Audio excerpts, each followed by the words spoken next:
You can learn a lot about basic economics from great quotes. Here are 7. Number 1. Capitalism is a system that begins not with taking, but with giving to others.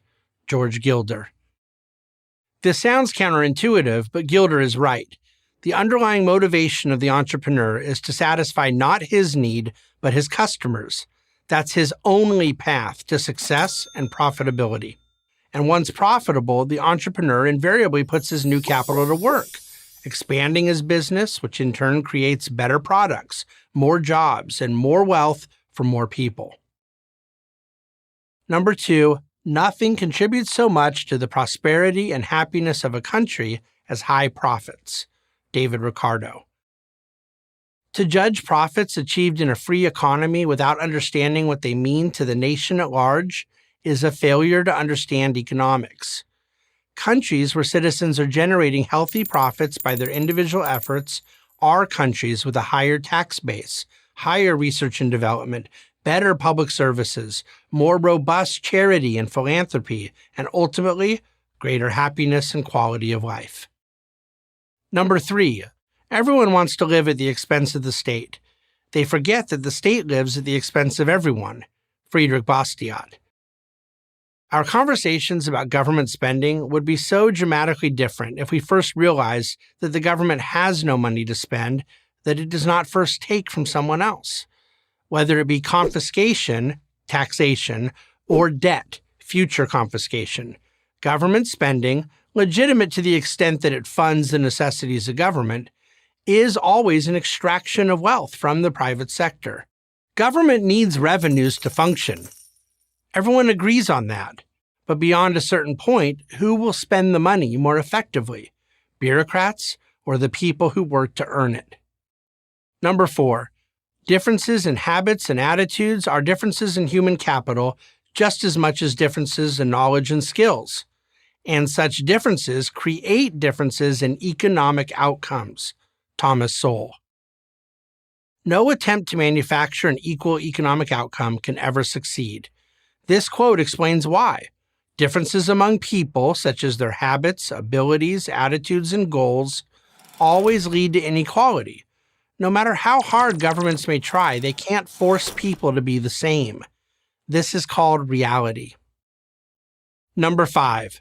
If history could teach us anything, it would be that private property is inextricably linked with civilization. Ludwig von Mises. Without property rights, freedom can't exist.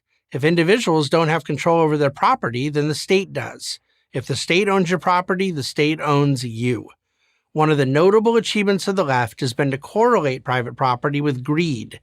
This often puts defenders of private property on their heels. It shouldn't.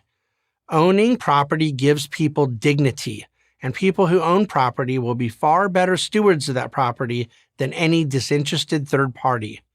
All lovers of freedom should be staunch defenders of private property.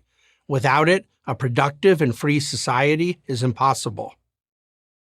Number 6. The free market is not a system. It is not something that Washington implements. It does not exist in any legislation, law, bill, regulation, or book. It is what you get when people act on their own, entirely without central direction and with their own property. Jeffrey Tucker. Nobody invented capitalism. It's what free people do naturally, exchange goods and services for their own benefit.